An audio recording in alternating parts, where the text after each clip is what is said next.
राजस्थान की फेल सरकार को हटाने के लिए अभियान से जुड़े।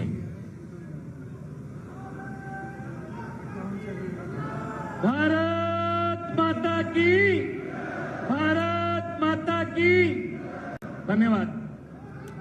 माननीय राष्ट्रीय अध्यक्ष जी से, माननीय प्रदेश अध्यक्ष जी से सबसे आग्रह करूंगा, इस सरकार का फेल कार्ड जारी करने के लिए आप लोग अपने स्थान पर खड़े हों। इस सरकार का फेल कार्ड जारी करने के लिए, ये वो सरकार जो हर मोर्चे पर फेल रही है, ये वो सरकार जो महिलाओं को सुरक्षा नहीं दे पाई है, ये वो सरकार जिसने दलितों को सुरक्षा नहीं दी, ये वो सरकार जिसने झूठ की सारी सीमाएं पार कर दी, उसका फेल कार्ड माननीय राष्ट्रीय अध्यक्ष जी के द्वारा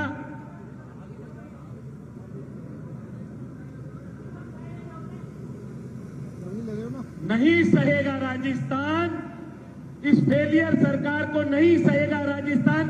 ऐसे संकल्प के साथ माननीय राष्ट्रीय अध्यक्ष जी द्वारा फेल कार्ड जारी किया गया। इसी श्रृंखला में मैं आग्रह करूंगा माननीय राष्ट्रीय अध्यक्ष जी से, इस देश के अंदर हम वीरांगनाओं का सम्मान करते हैं, लेकिन राजस्थान के अंदर इस सरकार ने वीरांगनाओं का अपमान किया है। ऐसी हमारी दो वीरांगना बहनें मंजू जाट और मधुबाला जी से मैं आग्रह करूंगा वो मंच पर आए। माननीय राष्ट्रीय अध्यक्ष जी उनका स्वयं सम्मान करेंगे। मधुबाला और मंजू जाट, माननीय राष्ट्रीय अध्यक्ष जी उनका शॉल उड़ाकर सम्मान करेंगे, उनका अभिवादन करेंगे।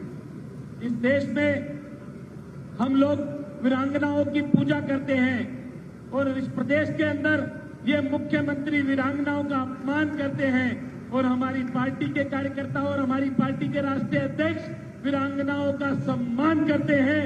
भारतीय जनता पार्टी भारत माता की, भारत माता की। हमारे सभी वरिष्ठ साथीगण और यहाँ इस महारैली में जिसका नाम आपने दिया है नहीं सहेगा राजस्थान, यहाँ उपस्थित देवी और सज्जनों, मेरे सभी कार्यकर्ता बंधु और मीडिया के मेरे साथी, प्रिंट मीडिया और इलेक्ट्रॉनिक मीडिया के मेरे साथी, मैं जब जयपुर में आया हूं तो सबसे पहले तो मोती डुंगरी गणेश मंदिर हमारे गोविंद देव जी को नमस्कार करके मैं अपनी बात को प्रारंभ करता हूं। दलता माता जी मंदिर को भी मैं नमन करता हूं और इसके साथ साथ हमारे वीरों की भूमि, शौर्य की भूमि, तपस्वियों की भूमि, सामाजिक चेतना लाने वाली भूमि, स्वाधीनता की लड़ाई लड़ने वाली ऐसी वीर भूमि को भी मैं नमन करता हूं और आशीर्वाद देकर के अपनी बात को प्रारंभ। मित्रों, मेरे से पूर्व वक्ताओं ने आपके सामने बहुत सी बातें रखी। आखिर ये क्या कारण हुआ कि भारतीय जनता पार्टी को ये तय करना पड़ा कि हम नहीं सहेगा राजस्थान,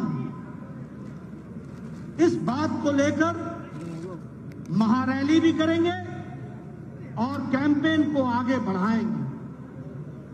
इसका कारण है कि ये गहलोत की सरकार नहीं है, ये घर को लूटने वाली सरकार है जो आज राजस्थान में विद्यमान है। दिल्ली को पैसा भेजना, गरीबों के पॉकेट का हिस्सा मारना, सरेआम भ्रष्टाचार को प्रोत्साहित करना, भ्रष्टाचार के नए रिकॉर्ड बनाना, यह गहलोत सरकार का काम करने का चाल चरित्र है। इसको हमको समझना चाहिए। यह सरकार लूट लेने वाली सरकार है। यह सरकार अत्याचार करने वाली सरकार है। यह सरकार कुशासन लाने वाली सरकार है और ऐसी सरकार को बिल्कुल भी 1 मिनट भी रहने का अधिकार नहीं है और आने वाले नवंबर में आप इसको बाहर का रास्ता दिखाएंगे, इस बात का मुझे पूरा विश्वास है। मित्रों, अभी अभी हमने एक फेल कार्ड का रिपोर्ट कार्ड आपके सामने रखा। राजस्थान का 5 साल के अंदर रिकॉर्ड क्या है? कौन से आयाम, कौन से काम गहलोत सरकार ने किए? उल्टे गहलोत सरकार ने कुशासन के झंडे झुलाने का काम किया है तो गहलोत सरकार ने किया। अगर भ्रष्टाचार में किसी ने रिकॉर्ड बनाया तो गहलोत सरकार ने। और उसी को बात को अगर हम आगे बढ़ाएं तो ध्यान में आता है कि चाहे दलितों पर अत्याचार हो, महिलाओं पर अत्याचार हो, आदिवासियों पर अत्याचार हो, बच्चों पर अत्याचार हो, सभी में राजस्थान ने सारे रिकॉर्ड तोड़ने का काम किया है तो गहलोत सरकार ने किया। और इसीलिए हमने तय किया है कि नहीं सहेगा राजस्थान के नाम पर कैंपेन को चलाकर 2 करोड़ लोगों तक पहुंचने का हम काम करेंगे। हर पंचायत में जाएंगे, हर ढाणी में जाएंगे, जनता को पार्टी का संदेश पहुंचाएंगे और भ्रष्टाचार मुक्त और विकास युक्त सरकार लाएंगे, राजस्थान की सरकार बनाएंगे। इसको हमको आगे बढ़ाना है और इसी बात को लेकर के हम आगे चलेंगे। मित्रों, ये यूपीए की सरकार, ये यूपीए क्या है? ये यूपीए है, यू स्टैंड फॉर उत्पीड़न। उत्पीड़न करने वाली सरकार है तो वो यूपीए की यू है। और अगर हम पी की बात करें तो पक्षपात करने वाली सरकार है तो वह भी यही यूपीए सरकार है। और ए है तो वह अत्याचार करने वाली सरकार भी यही सरकार है, ये हमको समझना। इसलिए उत्पीड़न, पक्षपात और अत्याचार करने वाली ये यूपीए की सरकार, उसके बारे में हमको जरूर ध्यान रखना चाहिए। जब हम महिला उत्पीड़न की बात करते हैं तो आपके सामने थाना गाजी का गैंगरेप आपके ध्यान में होगा। ये थाना गाजी का गैंगरेप परिवार के सामने, पति के सामने गैंगरेप हुआ और कोई सुध लेने वाला नहीं। प्रशासन ने एफआईआर करने में भी कोताही करने का काम करती है तो ये यहां की सरकार है।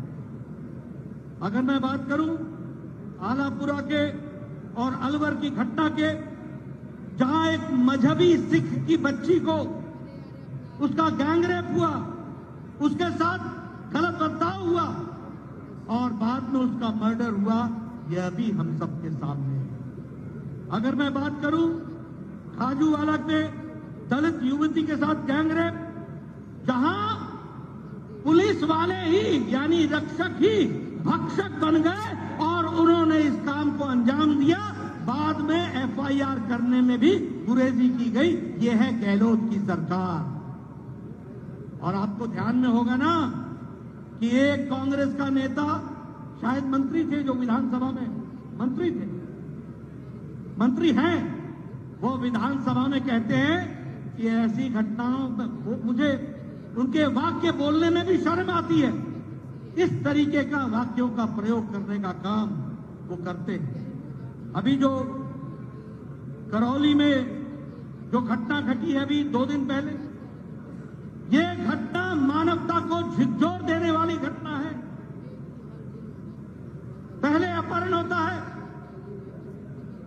और उसके बाद रेप होता है, फिर गोली से मार दिया जाता है, फिर एसिड से जलाया जाता है और फिर कुएं में डाल दिया जाता है और उसको हर तरीके से केस को दबाने का काम करती है तो गहलोत सरकार करती है। यह यहां का कुशासन है, यह यहां का कुशासन है। दौसा में अपहरण हुआ, अपहरण करने के बीच में जब माता पिता पड़े उसको रोकने के लिए, तो पिता को कुचल डाला और माता को अटैक करके घायल कर दिया। यह स्थिति की गई और अपहरण करके ले गए। यह भी हम सबके सामने है। बताइए ये उत्पीड़न है कि नहीं है? बताइए, ये उत्पीड़न है कि नहीं है? इसके खिलाफ आवाज उठानी है कि नहीं है? और जो लोग ऐसे लोगों को संरक्षण देते हैं, इनको जेल के पीछे डालना है कि नहीं डालना है? इनको सजा दिलानी है कि नहीं दिलानी है? और नवंबर में इनको घर बैठाना है कि नहीं बैठाना है? ये उत्पीड़न करने वाली सरकार को हमको जवाब देना पड़ेगा। मित्रों, अगर मैं बात करूं, आज लगभग प्रतिदिन 18-19 रेप केसेस हो रहे हैं। प्रतिदिन 5 से 7 मर्डर हो रहे हैं। 24,000 से ज्यादा महिलाओं का दुष्कर्म हुआ है, ऐसा रिकॉर्ड हुआ। और जयपुर में 2-3 किलोमीटर के अंदर ही महिला के आत्मदाह का भी केस हम लोग के सामने आया है। ये कैसा राजस्थान, जो संस्कृति के लिए जाना गया, जो राजस्थान शांति के लिए जाना गया, जो राजस्थान भाईचारे के लिए जाना गया, जो राजस्थान विकास के लिए जाना गया, आज वहां महिला उत्पीड़न चरम शिखर पर है। चरम सीमाएं, सारी सीमाएं पार कर रही है, सीमाएं लांघ रही है। ऐसे को मुंह तोड़ जवाब देना राजस्थान की जनता की जिम्मेवारी है।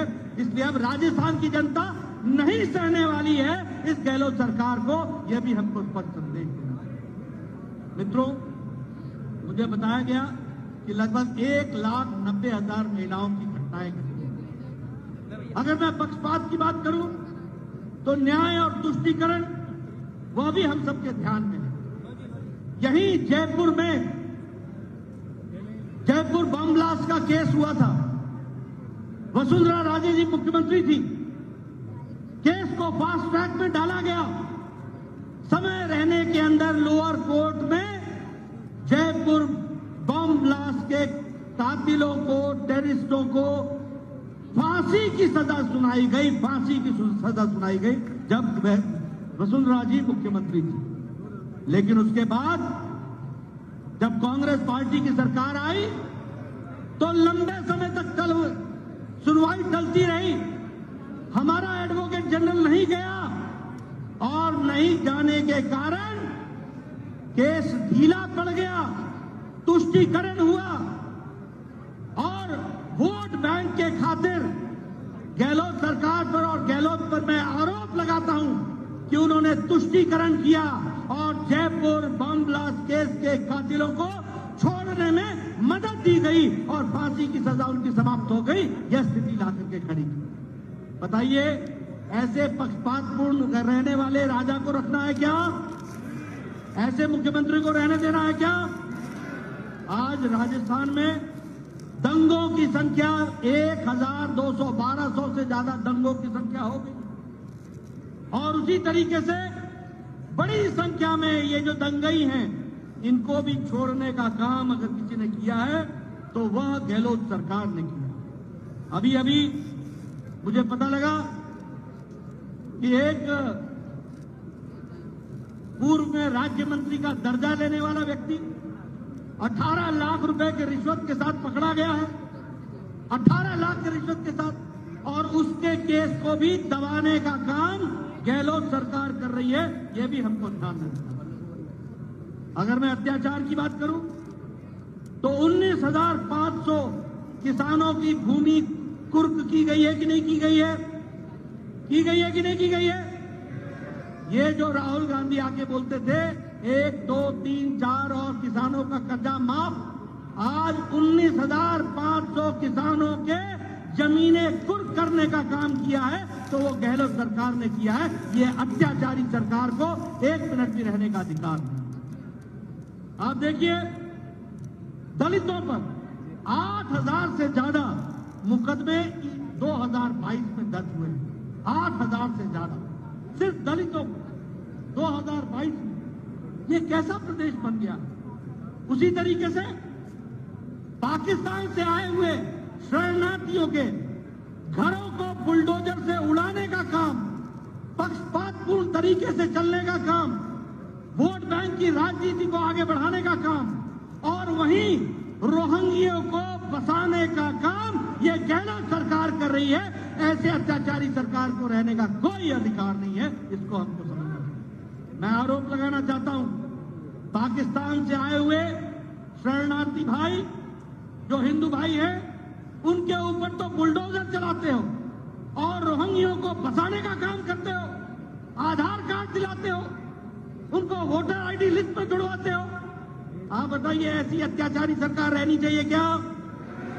ऐसी सरकार जो वोट के लालच में वोट बैंक खड़ा करने का काम करे और देशद्रोहियों को समर्थन करे, ऐसे लोगों को रहने देना है क्या? अगर नहीं देना है तो गांव-गांव जाकर के ये संदेश दे दो कि अब राजस्थान सहने वाला नहीं है और इनको उठार करके फेंक देने वाला है। इसको हमको पूरा करना पड़ेगा। मित्रों, मैं ये सारी बातें आपके सामने इसलिए कह रहा हूं कि उत्पीड़न में नंबर 1, पक्षपात में नंबर 1, अत्याचार में नंबर 1 ये है यूपीए की सरकार। और दूसरी ओर एक हमारी सरकार है जो केंद्र में मोदी जी के नेतृत्व में चल रही है, जो बिना भेदभाव के राजस्थान को भी आगे बढ़ने में मोदी जी कोई कसर नहीं छोड़ रहे हैं और विकास के लिए नए आयाम दे रहे हैं। मैं आज इसी मंच से आदरणीय प्रधानमंत्री जी को बधाई भी देना चाहता हूं। वो कल रात फ्रांस से लौटे हैं, यूएई से लौटे हैं और उनको फ्रांस में वहां के राष्ट्रीय अध्यक्ष ने, मैक्रोन ने, फ्रांस का सबसे बड़ा सम्मान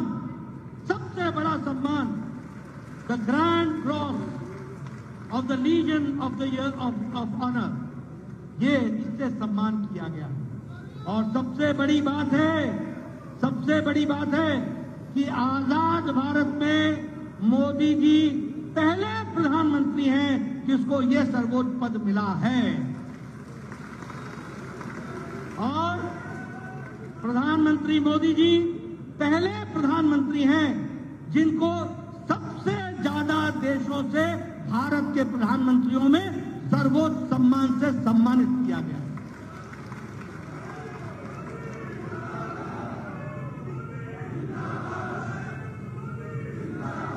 इसलिए मित्रों, एक तरफ उत्पीड़न, एक तरफ अत्याचार, एक तरफ पक्षपात और एक तरफ सबका साथ, सबका विकास, सबका विश्वास, सबका प्रयास, ये मोदी जी मंत्र लेकर के चले। आज हम गौरव के साथ कह सकते हैं 80 करोड़ की जनता को प्रधानमंत्री मोदी जी प्रधानमंत्री गरीब कल्याण अन्न योजना में 80 करोड़ की जनता को 5 किलो गेहूं या 5 किलो चावल या 1 किलो दाल देने का काम उन्होंने किया। और आपको जानकर खुशी होगी कि राजस्थान में भी 4 करोड़ 40 लाख भाइयों को प्रधानमंत्री गरीब कल्याण अन्न योजना में 5 किलो गेहूं या 5 किलो चावल दिया जा रहा है। ये भी हमको समझना चाहिए। मित्रों, अभी एक रिपोर्ट आई है इंटरनेशनल मॉनिटरी फंड की।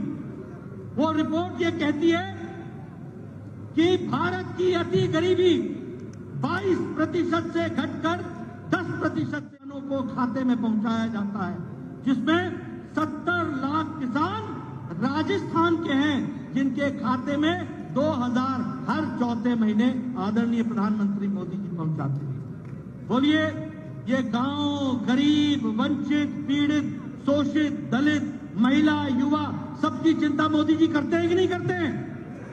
करते हैं कि नहीं करते हैं? अगर 12 करोड़ शौचालय बनाए तो आप बताइए कि इस इज्जत घर से महिलाओं को इज्जत, उनका ख्याल रखा गया कि नहीं रखा गया? उनकी चिंता हुई कि नहीं हुई? प्रधानमंत्री आवास योजना में अगर 4 करोड़ घर बनते हैं और 30 लाख से ज्यादा घर अगर राजस्थान में बनते हैं तो बोलिए, गरीब लोगों की चिंता हुई है कि नहीं हुई है? मित्रों, एक तरफ सबका साथ, सबका विकास, सबका विश्वास, सबका प्रयास, और एक तरफ उत्पीड़न, अत्याचार, पक्षपात। हमें तय करना है कि हमें राजस्थान की जनता को किस ओर ले जाना है। निश्चित रूप से हमको विकास की ओर ले जाना है। मैं यहां यह भी कहना चाहता हूं मित्रों, आपको जानकर खुशी होगी, पिछले 5 साल में कोरोना आया। कोरोना शताब्दी का सबसे बड़ा पेंडेमिक था, सबसे बड़े महामारी थी सबसे बड़ी त्रासदी थी। देश के सभी के आर्थिक जगत सब हिल गया। यूक्रेन की लड़ाई हुई, सप्लाई चेन का विषय आया, आर्थिक मंदी आई दुनिया में, बड़े बड़ी अर्थव्यवस्थाएं डोल गई, बड़ी बड़ी अर्थव्यवस्थाएं। लेकिन आपको जानकर खुशी होगी कि हम गौरव के साथ कह सकते हैं कि पिछले 9 सालों में और विशेष करके पिछले 5 साल में कोरोना के बावजूद भी भारत की अर्थव्यवस्था 11वें नंबर से छलांग लगाकर ब्रिटेन को पिछाड़कर 5वें नंबर की अर्थव्यवस्था बन गई। 5वें नंबर की अर्थव्यवस्था। और मित्रों, मॉर्गन स्टेनली की रिपोर्ट कहती है कि सबसे स्थिर और सबसे स्टेबल अगर किसी की इकोनॉमी है, अर्थ जगत है, तो वो भारत की अर्थ जगत है। ये मॉर्गन स्टेनली की रिपोर्ट है। इंटरनेशनल मॉनेटरी फंड कहता है कि भारत इन्फ्लेशन में सबसे कम है और जीडीपी में सबसे ज्यादा है।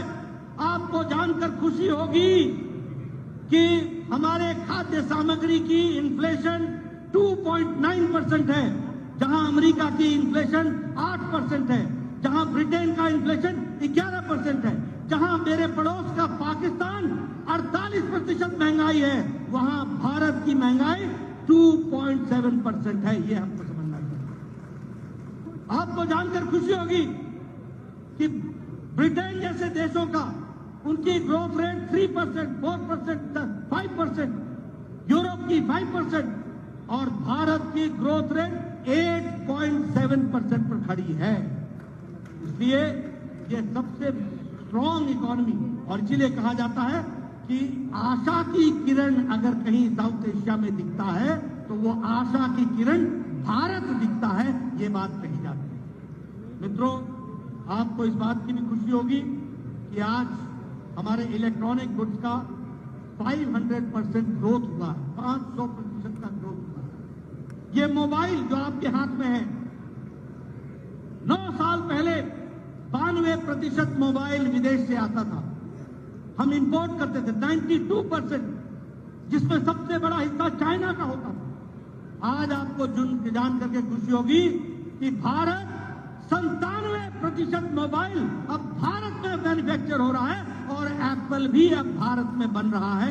यह परिस्थिति आप मित्रों, ऑटोमोबाइल मार्केट में भारत जापान को पछाड़कर 3रे नंबर का मार्केट बन गया। स्टील में हम 4थे नंबर से मैन्युफैक्चर में 2रे नंबर पर आकर के खड़े हो गए।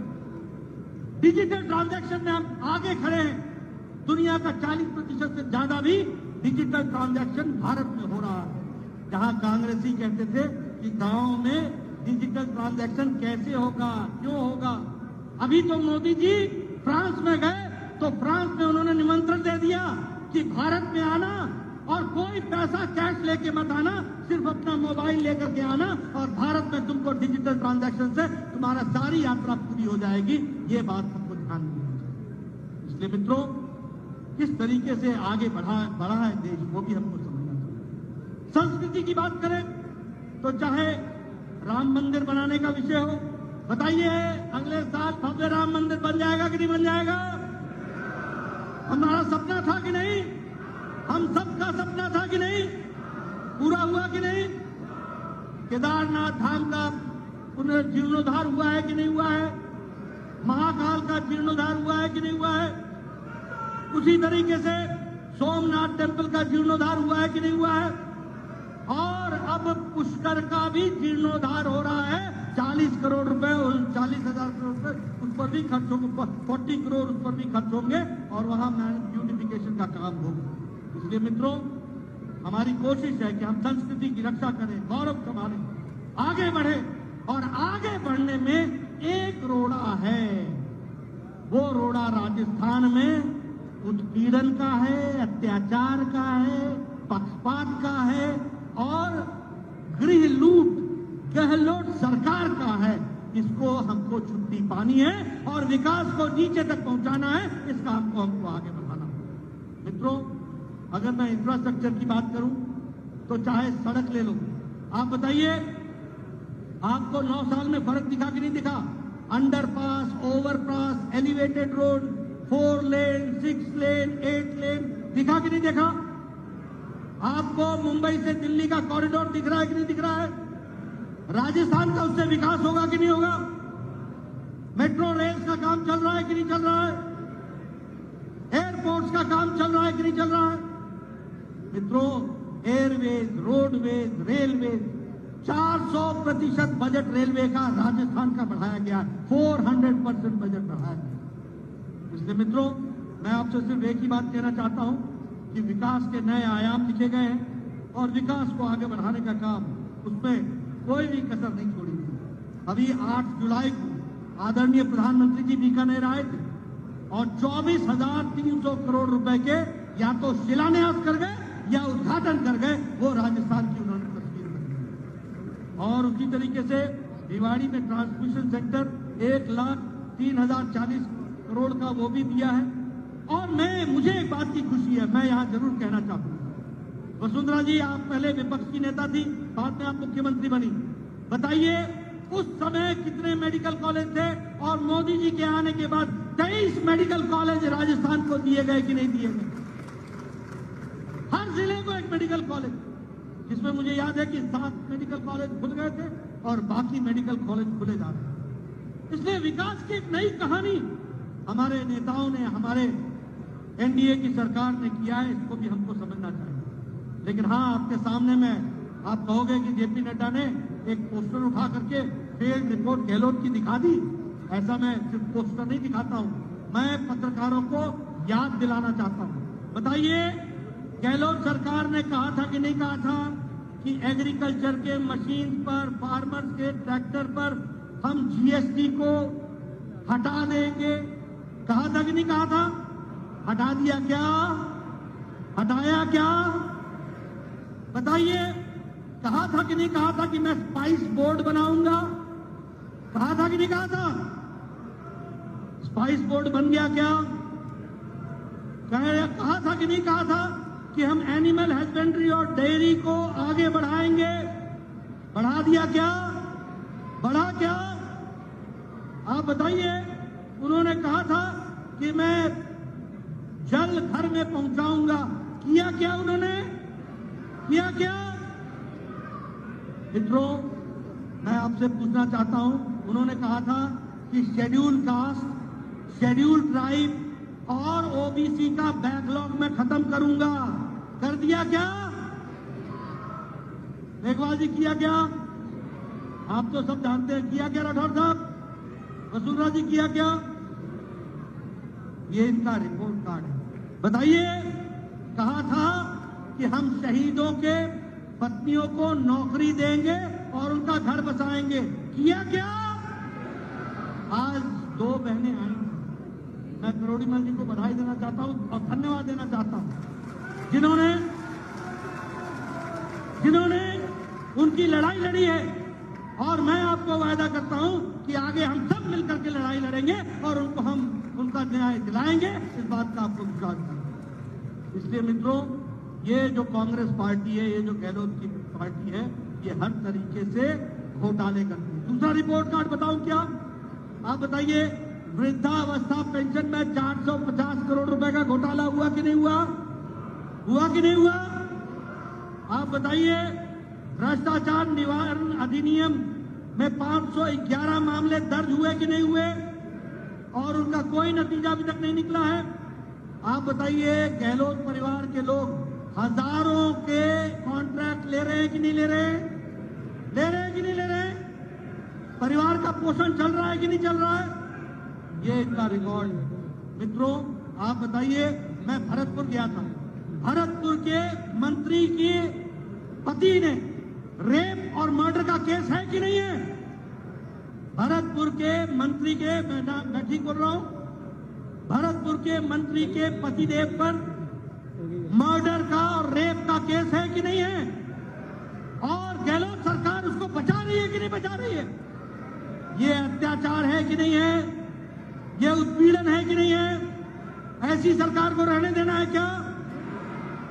मित्रों, आजकल इन्होंने एक नया शगुफा छोड़ा है और वो है पीडीए, और पीडीए क्या है? Patriotic democratic alliance. मैं पीडीए को कहना चाहता हूं कि ये प्रोटेक्शन ऑफ डायनेस्टीज अलायंस है। ये प्रोटेक्शन ऑफ डायनेस्टीज अलायंस है। ये परिवारवाद को बचाने का तरीका है।